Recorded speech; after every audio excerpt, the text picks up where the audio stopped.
So, today we will talk about the fractured soul.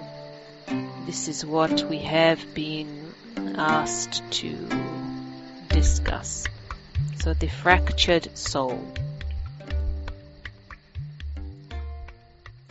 There is a belief in many circles that the soul is whole, is who the person is, what they represent. That it is, some people think it is the spirit, some people think that the soul and the spirit are different, but at the end of the day, the soul is, in many respects, what carries you along, keeps the body together and carries you along. So, based on that belief, if the soul is fractured, how can it carry the body along? How can it keep the person going, presenting who they are? How can they cope with their everyday life? And you can see in many, many people that there are fault lines. Let us use this earth term, fault lines, that have been abbreviated to faults. There are faults or flaws in every human being that stop them from communicating with other people, stop them from living their life the way they want to or believe that they can, or that other people see that they should be leading their life. And very often people do not know why they cannot do this or cannot do that, and somebody else can do this or can do that. And so we come to this other belief of the fractured soul. Some also believe that the fractured soul is depleted because when something occurs, some trauma, some tragedy, or something joyous, some event that you were able to or not able to do, all of these things that involve you and your soul, that a part of the soul is left behind. So for example, when a man and a woman or lovers, so we do not discriminate, lovers, make love. In many cases, it is considered a mingling of the soul, the two souls. If you consider that, does that mean that if there is mingling, that part of the soul of each individual goes with the other? Or do you just separate and wholly you are with your own soul and there is nothing of the other? For people who are very much in love and who have much passion in their lovemaking, they would say no, that there is the mingling and then there is the cohabitation then of the souls. So you can see from that yes, there are bits of the soul that leave, that are attached to somebody else. But then that means that you are less, that the soul is depleted. But what is the soul? To think of the soul as giving bits off, leaving bits behind, and maybe taking other bits from other people, other situations. So depleting your own, but then depleting someone else's. To say that, then what you are saying is that the soul is physical. That the soul has some limitations. That the soul has a beginning and an end. But the soul is not like that. The soul does not, just because it fits within your body, right, doesn't mean that it is the same size or shape or what have you as the body. The soul, like the spirit, if you want to think of them as different or if you want to think of them as the same, is infinite. There's no beginning and there's no end. So, if you are making love and there is a mingling of the soul, and then maybe some of your soul goes with that person and some of their soul goes with you, doesn't mean now there is a hole and you are filling maybe with this other person's soul, or there's just a hole and they're filling somewhere else. It doesn't mean that.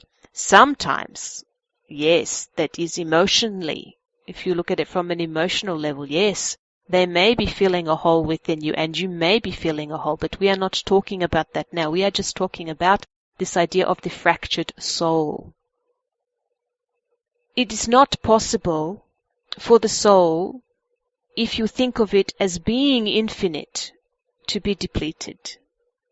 Right? So if you are making the love, as we say, with somebody, and the souls are mingling, and yes, you might take some of the soul of the other, and they may take some of the soul of you. Doesn't mean your soul is depleted, doesn't mean your soul is fractured, because the soul is infinite. It's there all the time, complete and incomplete. There's nothing and there's everything. That's what the soul is. So the soul, when you think of it like that, how can it be fractured? Certainly some situations in your life might occur that will cause part of you to be left there. Some tragedy, as we said, some trauma or something joyous. But does that mean that your soul is now incomplete or fractured? No, it does not mean that. What it means is that you have had an experience that has affected every part of your being, the soul as well. And you have left some of yourself there. Yes, certainly. Let us say you have left some of your soul there. But it does not mean you have left a hole within you that cannot be refilled or healed. It just means that some of you and your experience is now part of a different energy, if you like. Because remember, everything that you do, everything that you are is energy. So every event that happens, every experience is like a bubble of energy. When people say that they can see spirit, ghosts they call them, or when they can talk to a spirit in a particular situation, and that spirit might be dressed in a particular way, you can know that it's not possible that the spirit of your grandmother is always going to be dressed in that way.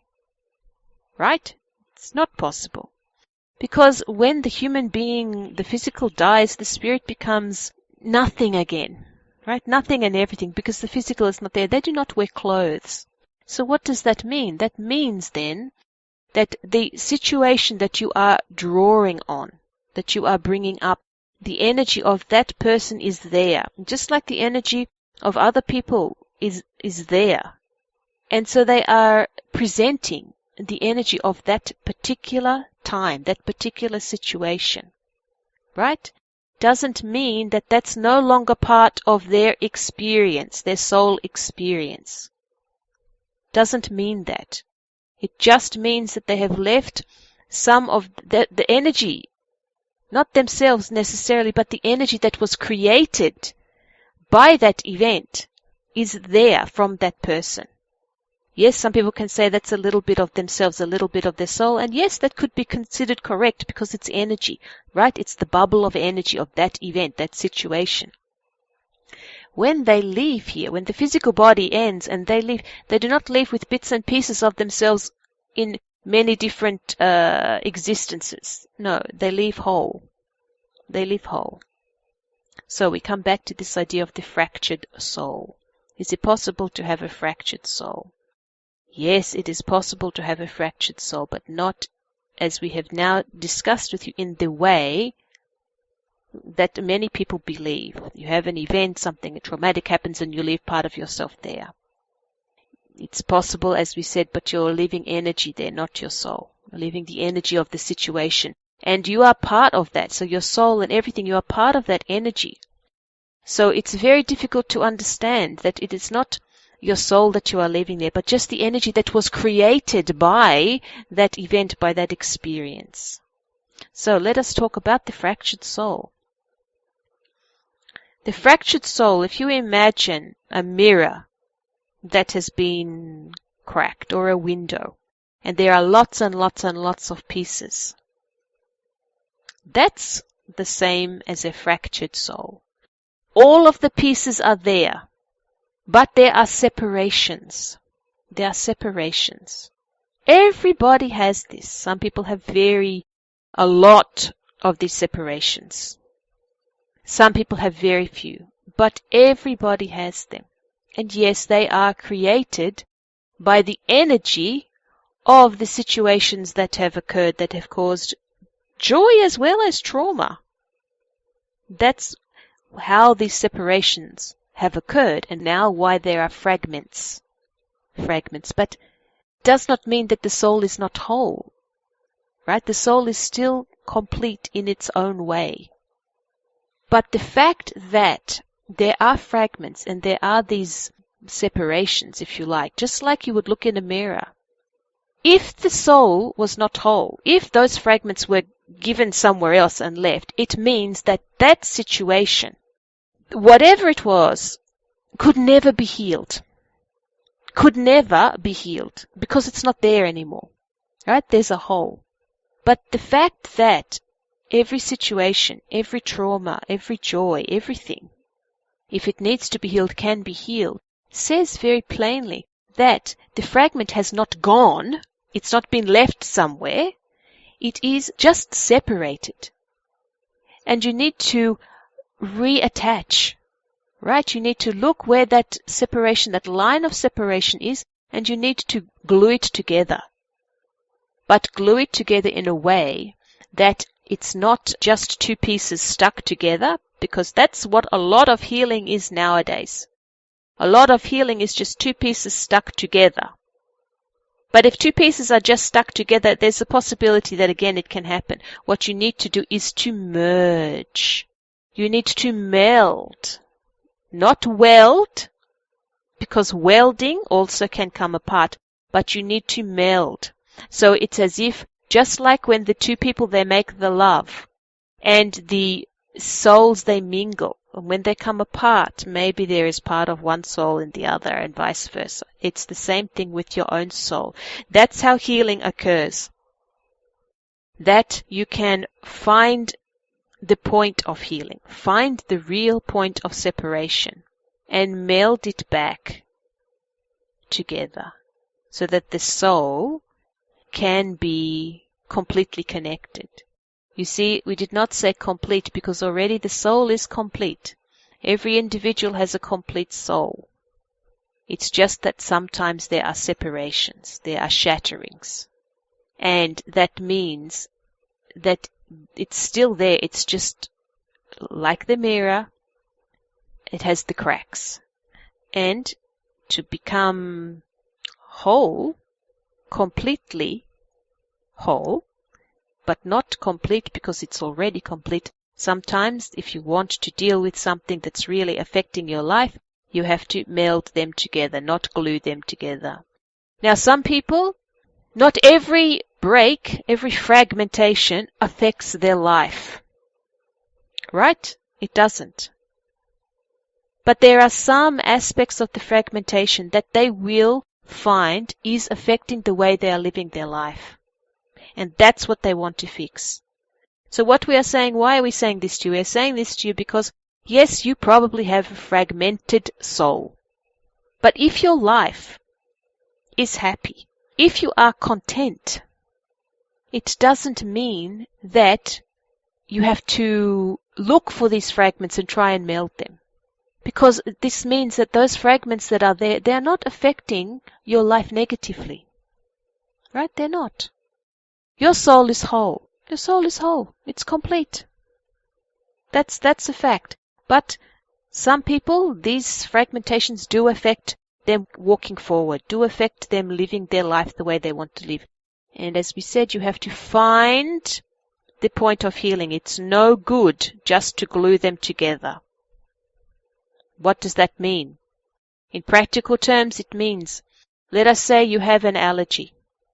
So you change your food habit. All you've done is glue it together. That's it. Let us say you have some emotional problem. So you go to see some psychologist or some counselor or something like that, and they will work with you at certain levels. And yes, it might have some great effect for you. But let us say that it's back to this intolerance for food, but you don't change your diet. So you are doing one part of your journey, but not the other part. Some people say, well, if I heal this part, I shouldn't have to change my diet. Yes, but you have to give the body a break. You have to let the body become in tune. So yes, you change your diet. Maybe later on you go back to eating whatever you want when you are healed in all areas.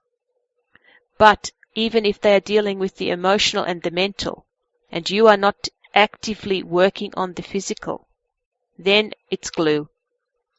Just glue. And eventually it will come apart. It's not melding, it's just glue. That's what we mean by meld. All aspects of yourself has to be worked on, not just one. Don't just pop the Band-Aid on it. It doesn't matter how strong the glue is. The possibility is there for it to come apart. You must work on all areas. On all areas. This is what we say today about the fragmentation of the soul. We thank you. Blessings to you. Blessings.